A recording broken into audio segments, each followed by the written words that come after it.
सभी को नमस्कार। 69th बीपीएससी मेंस एग्ज़ाम देने वाले जितने भी कैंडिडेट हैं इस वीडियो को ध्यान से देख लीजिए। हो सकता है कुछ इसमें ऐसी बातें बताऊं जो कि आपके एग्ज़ाम के लिए उपयोगी हो सकता है। हालांकि इस एग्ज़ाम की तैयारी आप लोग पिछले 2 महीने 3 महीने से कर रहे हैं और सबकी अपनी अलग अलग रणनीति होती है एग्ज़ाम पास करने का, लेकिन हाँ फिर भी मैं अपना कुछ इसमें बता देता हूं ताकि आप लोग को कुछ कुछ चीज़ें ध्यान में रहे। पहला बात तो ये कि 3 जनवरी से लेके 6 जनवरी के बीच आपका एग्ज़ाम है। हालांकि 20 जनवरी को भी आपका ऑप्शनल पेपर है जो कि एमसीक्यू के रूप में होगा। तो जो ऑप्शनल पेपर है अभी उसकी आप बिल्कुल ही तैयारी ना करें, वो जब एग्ज़ाम हो जाएगा तो इसको बीच में आप गैप में कर लीजिएगा। 3 जनवरी को आपका हिंदी का पेपर है। हिंदी का पेपर क्वालिफाइंग होता है। आप ये करें कि एग्ज़ाम के एक दिन पहले ही 3-4 घंटा भी अगर हिंदी पढ़ लेंगे, जिसमें कि जो प्रीवियस ईयर पूछता है, संज्ञा सर्वनाम क्या होता है, विशेषण क्या होता है, ठीक ना, फिर कुछ अशुद्धियाँ पूछता है, मुहावरे पूछता है और एक निबंध है, तो इसमें आराम से आप क्वालिफाइंग मार्क्स ला लेंगे। तो इसमें भी बहुत अधिक तनाव लेने की ज़रूरत नहीं है। मेनली आपको है 4 तारीख को, 5 और 6 को, जिसमें जीएस पेपर फर्स्ट है, सेकेंड है और आपका 6 तारीख को निबंध है। तो कुछ चीज़ें मैं शेयर करता हूँ जिसको आप थोड़ा सा ध्यान में रखिएगा। देखिए, अब जो है ना जो एग्ज़ाम जो मेंस होता है, आपको पता है कि बीपीएससी 3 राउंड में एग्ज़ाम लेती है, पीटी, मेंस और इंटरव्यू। तो इसमें सबसे जो अच्छा जो कह सकते हैं जो राउंड है वो आपका मेंस का ही है, क्योंकि अगर मेंस में आपने अच्छा परफॉर्मेंस कर दिया तो आपका सिलेक्शन होने का चांस बढ़ जाता है। तो थोड़ा सा एक चीज़ आप अपने माइंड में ये भी रखिए कि 67 का जो रिजल्ट फाइनल आया है उसमें कट ऑफ का रेंज क्या रहा है। थोड़ा सा मैं दिखाता हूँ ताकि कुछ एक मोटा मोटी अनुमान आप लेके चलेंगे। नहीं हमको ऐसा अगर हम लिखेंगे तो इतना कम से कम को मार्क्स लाएंगे, तो इंटरव्यू में अगर कम भी नंबर लाएंगे तो मेरा काम हो जाएगा। ये आपका कैटेगरी वाइज आपका नंबर है। ये आप अपना अपना कैटेगरी देख लीजिए। तो आप एक चीज़ यहाँ गौर करेंगे, जैसे कि यहाँ पे 471 नंबर मेंस का कट ऑफ था और फाइनल जनरल में कितना गया, 553 का गया। लगभग आप यहाँ देखिए कितने का डिफरेंस है। यहाँ पर आप अच्छे से इसको देखेंगे तो इसमें आपको 84 नंबर का डिफरेंस है। मतलब अगर आप मेंस कट ऑफ पर अगर हैं तो इंटरव्यू में आपको 84 नंबर लाना पड़ेगा। फॉर 82 हाँ, 82 मार्क्स आपको लाना पड़ेगा। और 82 मार्क्स लाना इंटरव्यू में थोड़ा सा टफ है, क्योंकि एवरेज देखिए 60 तो सबको मिलता है। हाँ, बहुत अच्छा जब आप इंटरव्यू आपका आएगा तब 82 या 80+ मार्क्स यहाँ पे आता है। फिर फीमेल जो जनरल कैटेगरी वहाँ देखिए लगभग इसमें 70-75 का डिफरेंस है। ईबीसी कैटेगरी जब देखिएगा यहाँ पे जो मेल का है, मेंस कट ऑफ था 437 और यहाँ पे फाइनल कितना हो गया, 541। मतलब यहाँ जो डिफरेंस है अगर आप इसको मैनेज करेंगे, 441 में 437 को मैनेज करेंगे तो 104 नंबर इंटरव्यू में होगा, तभी आपका फाइनल सिलेक्शन होगा। मतलब कि काफ़ी ज़्यादा यहाँ पे गैप, मतलब 70 80 90 100 के रेंज में गैप हो रहा है आपके मेंस के कट ऑफ में और आपके फाइनल सिलेक्शन में। और मेरे ख्याल से इंटरव्यू जो है, इंटरव्यू में आप बहुत अच्छा अगर करेंगे तो 80 85 मार्क्स, हालांकि 90 95 भी आता है, लेकिन उसके लिए आपको बहुत अच्छा वहाँ पे इंटरव्यू करना पड़ेगा। इंटरव्यू में ऑन एवरेज मेरे ख्याल से 70 नंबर 60 70 नंबर लाया जा सकता है, अगर कितना भी आपका अगर ख़राब इंटरव्यू जाए। तो मेरा कहने मतलब सिंपल ये है कि आप मेंस में ही उतना मार्क्स ला लीजिए ताकि आपको इंटरव्यू पे कम डिपेंड होना पड़े। मतलब इंटरव्यू में आप ये मान लीजिए कि 60 नंबर लाने के लायक मतलब आप लोग हमेशा रहेंगे, तो आपको इसके लिए मैथ्स में बहुत ही अच्छा परफॉर्मेंस करेगा। बहुत ही अच्छा कहने का मतलब ये है, अभी से एक मन में मोटा मोटी ये सोच लीजिए कि जीएस पेपर जो फर्स्ट आपका है, इसमें अगर डीआई आप 72 मार्क्स का सही कर देते हैं तो अप्रोक्स आप 170 180 तक आराम से पहुंच सकते हैं। 63rd बीपीएससी मेंस में जीएस पेपर फर्स्ट में मैं खुद 191 मार्क्स लाया हूँ, लेकिन डीआई आपका पूरा सही होना चाहिए और जो हिस्ट्री और जो करंट अफेयर्स का सेक्शन भी आपका सही होना चाहिए। 170 से आप यहाँ जा सकते हैं। जीएस पेपर 2 में हालांकि मार्किंग बहुत ही कम हो रहा है, लेकिन फिर भी आप अगर बहुत अच्छा लिखेंगे, मतलब तीनों सेक्शन में जो ऑथेंटिक अगर आप सोर्स यूज करेंगे, data diagram flow chart use करेंगे अगर अपने आंसर में, तो यहाँ भी आप 150 60 तक जा सकते हैं। कोई बहुत बड़ा नहीं है, यहाँ पे आया भी है, ठीक ना। और जहाँ तक एसे की बात है, हालांकि अभी एसे का मार्किंग किस तरह 68 में किया है अभी तो पता नहीं चला, क्योंकि उसका फाइनल रिजल्ट नहीं आया है। लेकिन अगर आप यहाँ भी अगर पर ऐसे जो 3 ऐसे आपको लिखना। अगर आप अप्रॉक्स अगर 55 to 60 मार्क्स लाते हैं ऐसे में, तो यहाँ भी आप मान लीजिए 170 से लेके 180 मार्क्स तक आराम से ज्ञान कर सकते हैं, अगर अच्छा आप प्रैक्टिस करके गए हैं। तो मोटा मोटी आप यहाँ समझिए कि जो जब जोड़िएगा इसको, तो 12 7 19 और यहाँ पे 490 और मतलब 500, मतलब कि 490 और 500 के रेंज में अगर आप टारगेट लेके चलेंगे कि हमको अगर मैथ्स में अगर आ जाएगा, तो आपका उधर काम जो है ईजिली हो सकता है। मतलब कि अगर मान लीजिए आप 490 भी अगर लाते हैं, तो 60-70 नंबर आप इंटरव्यू करके जोड़ दीजिए, तो आप आराम से कट ऑफ को क्या कर जाएंगे, पार कर जाएंगे। तो इस बात को हमेशा एक मोटा मोटी अप्रोक्स आप मेरे ख्याल से 500 का टारगेट लेके चलिए कि मेंस में हमको लाना है, ताकि अगर इंटरव्यू में 60 नंबर भी आएगा, 70 नंबर भी आएगा, 80 नंबर भी आएगा, तो आराम से आपका ये कट ऑफ को आप आराम से पार कर लेंगे। देखिए ये मैं मिनिमम बता रहा हूँ, मैक्सिमम आप तो 550 भी लाने का कोशिश कर सकते हैं, 600 का भी लाने का कोशिश कर सकते हैं, तो आप पे, लेकिन इतना एक मोटा मोटी होना चाहिए आपके माइंड में, क्योंकि बहुत लोग जो नए होते हैं उनको ये चीज़ पता नहीं होता है कि आखिर मेंस और इंटरव्यू के बीच में कितना का गैप है। क्योंकि इंटरव्यू 104 नंबर लाना बहुत ही मुश्किल है, बहुत ही मुश्किल है, ये बात ध्यान रखिएगा। अगर कोई ईबीसी कैंडिडेट अगर है, मान लीजिए अगर वो कट ऑफ पर भी मेंस पर है, तो क्या लगता है अगर उसको 435 नंबर आया होगा, तो उसका पक्का है कि फाइनल सिलेक्शन नहीं हुआ होगा। क्यों नहीं हुआ होगा? क्योंकि 104 नंबर तो इंटरव्यू में बहुत ही मुश्किल आना है ना। तो ये चीज़ थोड़ा सा ना ध्यान दीजिएगा, ये बहुत लोगों नहीं ध्यान देते, इसलिए मैं सोचा कि इसको वीडियो बना के आपको बता दूं कि आपके माइंड में इतना एक रखिए कि कम से कम 500, 510, 520 तक भी जाइए, तो उसके लिए आपको और अच्छा होगा। हाँ, लेकिन आपको मैथ्स में ज़बरदस्त परफॉर्मेंस करना ही पड़ेगा। बाकी अदर जो भी कैटेगरी वाले इसको देख लीजिए, यही बीसी वाले में देखिए 452 है, और कट ऑफ फाइनल कितना गया 550, मतलब यहाँ भी लगभग मोटा मोटी 100 का डिफरेंस है, ठीक ना। तो इस तरह से अपने कैटेगरी में देख लीजिएगा। एससी वाले भी देख लीजिए, यहाँ पे 408 है मैथ्स का कट ऑफ, और यहाँ 510 कितना है, यहाँ भी 102 चला गया है। तो ये सब थोड़ा ध्यान में रखिएगा, तो थोड़ा सा आपके लिए काम ईजी हो सकता है। वो तो मैं बता दिया कि आपको थोड़ा सा, मतलब कि फाइनली अगर देखा जाए ना, आप टारगेट रखें 500 से लेके 530 के बीच में मैक्सिमम चले जाइए, और इससे भी अच्छा कर सकते हैं। मैं बार बार बोल रहा हूँ, ठीक है, एक मैं मोटा मोटी बता रहा हूँ, इतना आप मिनिमम तो करेंगे ही करेंगे। अब यहाँ देखिए जो बचा हुआ जो समय है, आज मैं वीडियो जब बना 30 दिसंबर हो गया है, अब आपके पास 31 दिसंबर, 1 जनवरी और 3 दिन का टाइम है। तो अब अभी आप सिंपल क्या करें, लिखने का काम बिल्कुल ही छोड़ दें, सिर्फ और सिर्फ आप जितना भी चीज़ आप पढ़े हैं ना, उसको जितना जल्दी हो सके रिवीजन कर लीजिए। बस जितना बार रिवाइज करेंगे उतना आपका अच्छा होगा। और अब एग्ज़ाम हॉल में क्या क्या ध्यान रखेंगे, देखिए अब ये पूरा खेल मेंस जो पूरा का पूरा खेल होता है, ये टाइम मैनेजमेंट का होता है। अगर चूँकि एग्ज़ाम में टोटल मिला के 8 क्वेश्चन आपको जीएस में लिखना है और 3 आपको ऐसे लिखना है, तो 8 जो क्वेश्चन है, तो अगर आप इसको 3 घंटे में देखा जाए तो 180 मिनट में 8 फिर जब डिवाइड करेंगे तो लगभग 20 से 21-22 मिनट आपको ना पर क्वेश्चन लिखने को मिलता है। और शॉर्ट क्वेश्चन चूँकि एक क्वेश्चन में ही 5 रहता है, तो उसमें अगर आप देखा जाए मोटा मोटी, तो इसको अगर 20 और 22 मिनट को डिवाइड करेंगे, 4 या 4.5 मिनट आपको एक शॉर्ट आंसर लिखने में मिलेगा। तो अभी से ही मन में ये ठान लीजिए, कसम खा लीजिए एक तरह से, कि शॉर्ट आंसर जो होगा उसमें हम 4 मिनट से लेके 4.5 मिनट तक ही टाइम देंगे।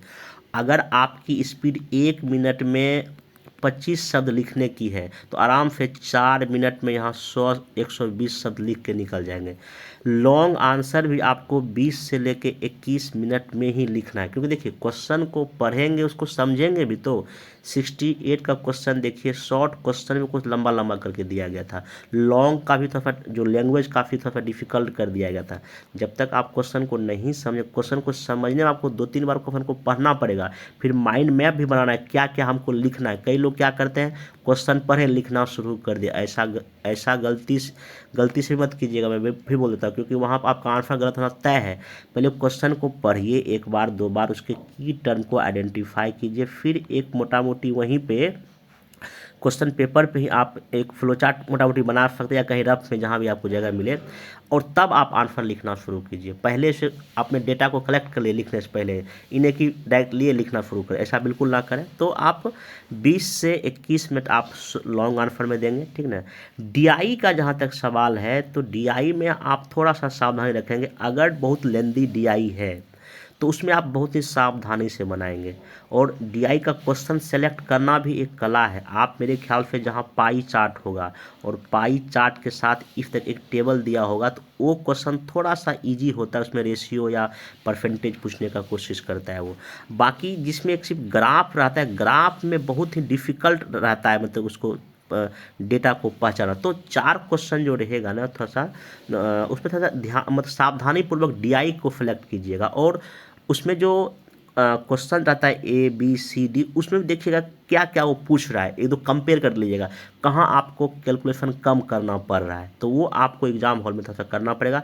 हालांकि आप लोग प्रैक्टिस भी करके गए होंगे। तो डीआई में देखिए मैक्सिमम आप 25 मिनट एक डीआई में दीजिए, और एक यहाँ भी 2 डीआई अच्छे से बनाएंगे तो 50 मिनट दीजिए, कोई दिक्कत नहीं है। डीआई में अगर 50 मिनट आप दे दिए और दोनों डीआई सही बन गया, समझिए आपका फाइनल सिलेक्शन होने का चांस यहीं बढ़ गया। अगर आपका डीआई गलत हो गया तो थोड़ा सा चीज़ें दिक्कत हो जाती, क्योंकि यहाँ 50 मिनट में आपको 72/72 नंबर मिलेगा, जो कि आपके सिलेक्शन में बड़ा रोल प्ले करता है। ठीक ना, ये हो गया। फिर एसे में देखिए क्या आप लोग को करें एसे में कि 3 घंटे में 3 एसे आपको लिखना है। तो आप सबसे पहले एसे को पढ़ेंगे और 10 से 15 मिनट अच्छे से माइंड मैप या सिनॉप्सिस तैयार करेंगे कि हमको जो एसे का क्या की टर्म है, क्या क्या लिखना है।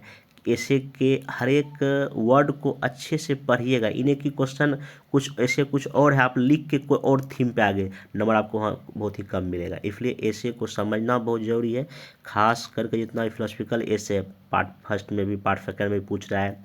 फिर थर्ड सेक्शन जो एसे का, जिसमें बिहार स्पेसिफिक मुहावरे लोकोक्तियाँ जो पूछेगा, उस लोकोक्तियों का मीनिंग आप अच्छे से समझ लेंगे। ठीक ना, उसको कई डायमेंशन आप ब्रेक कर लेंगे वहीं एग्जाम हॉल में। रफ काम 10 से 15 मिनट कीजिए अच्छे से, ऐसे को एक एक पार्ट वहाँ डिफाइन कर दीजिए अपने माइंड मैप में। तब जाके 15 से 45 मिनट में आराम से आप 800 वर्ड या 700-800 बोलता है वहाँ पे, 800 वर्ड जाइए, कोई दिक्कत नहीं है।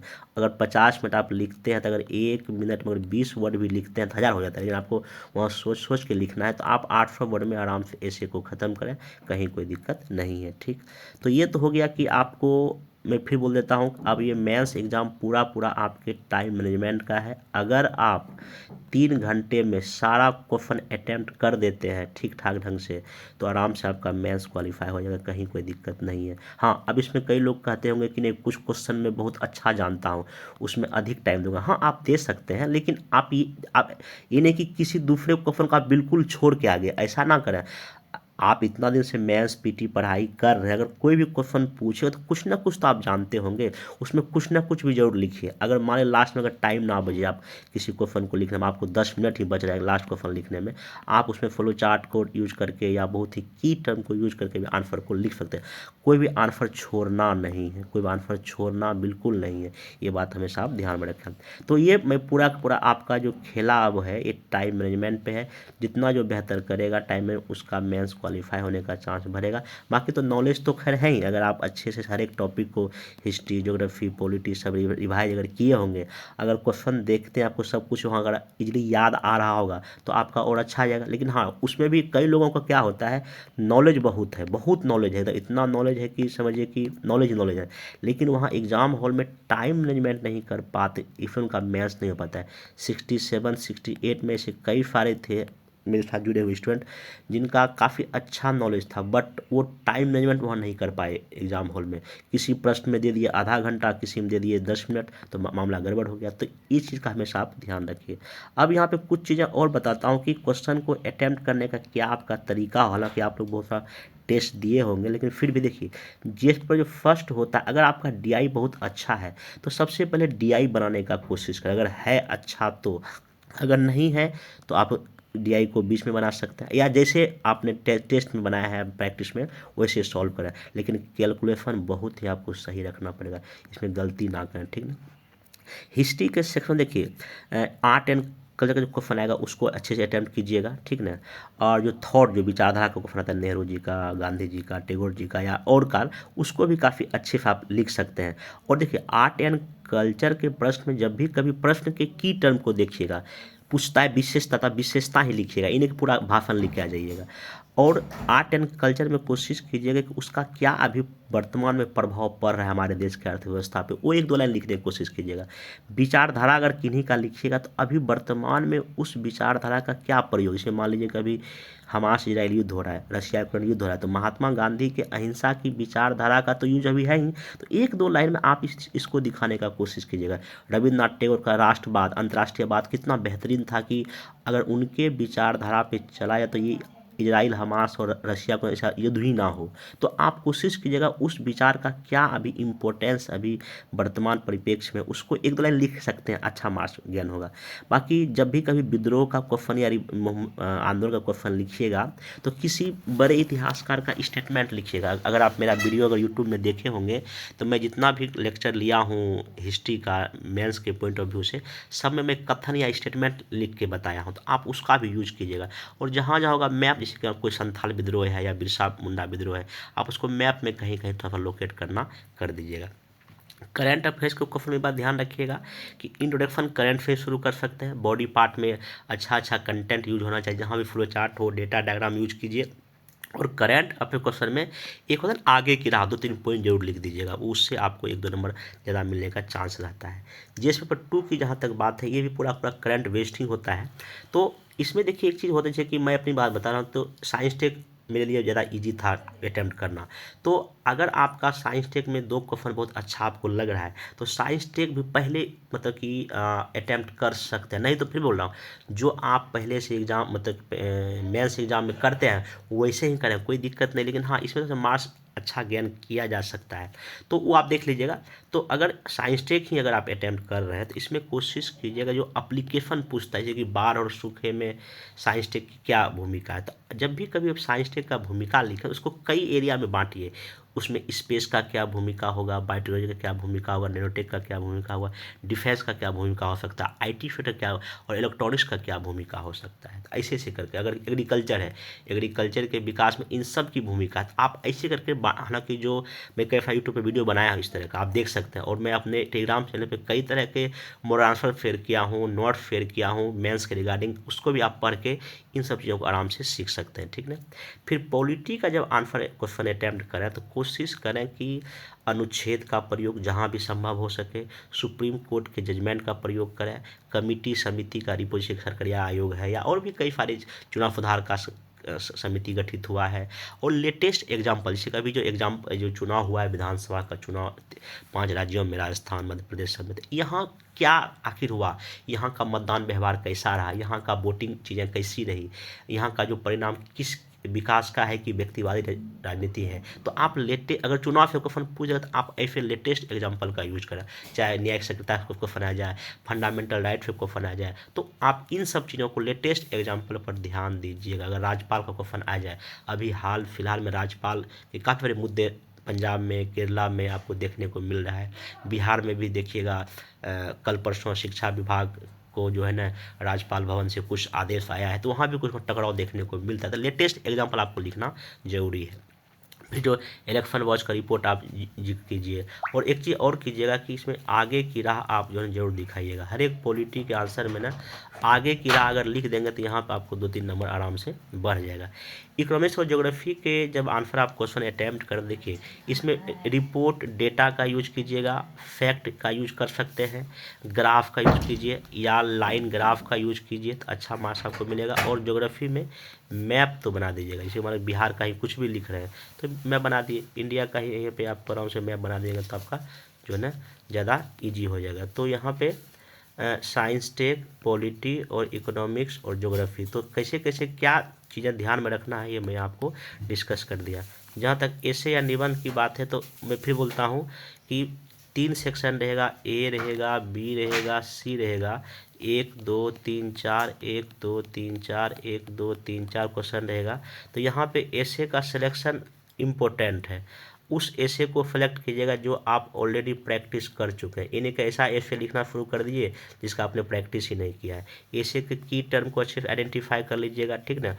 हर एक ऐसे में कोशिश कीजिए किसी का विचार, किसी का थॉट, कोई लाइन, कोई पंक्ति का दोहा अगर यूज करेंगे तो अच्छा मार्क्स आपको मिलेगा। बिहार स्पेशल ऐसे में थोड़ा सा बिहार का चीज़ लिखिएगा, मुहावरे लोकोक्तियों में जो आपने फील किया, जो आपने महसूस किया, तो उसको करना अच्छा रहेगा, ठीक ना।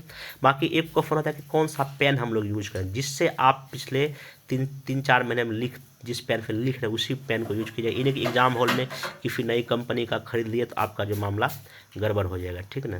तो ये सब बातें था जो एग्ज़ाम हॉल में आपको ध्यान में रखना चाहिए, तो इसको आप कीजिए। अगर किसी को और कुछ दिक्कत होगा तो आप जो है ना नीचे कमेंट में कर सकते हैं क्या दिक्कत है, तो मैं उसको और मैं बताने का कोशिश करूँगा। मैं अपना नंबर दे दूँगा, आप वहाँ से जुड़ के और भी कुछ पूछ सकते हैं। अगर कोई दिक्कत हो तो बताइएगा। बाकी यही है, आप इसको अच्छे से करें। बाकी हमारे जो टेलीग्राम चैनल पे बहुत सारा मेंस के रिगार्डिंग बहुत सारा कंटेंट शेयर किया हूँ, यहाँ तक मोरल आंसर है, नोट्स है, बहुत कुछ पढ़ा हुआ है। पिछले 2-3 महीने बहुत कुछ शेयर किया हूँ, आप उसको भी देख सकते हैं। बहुत सारा मेरा यूट्यूब पर वीडियो भी बना हुआ है मेंस के रिगार्डिंग, अगर नहीं है तो कुछ कुछ वीडियो देख सकते हैं। बाकी आप अभी अपना ही रिवाइज कीजिए, ज़्यादा आपके लिए ये अच्छा होगा, ठीक है। तो अब फिर मिलेंगे नेक्स्ट वीडियो में, तो थैंक यू।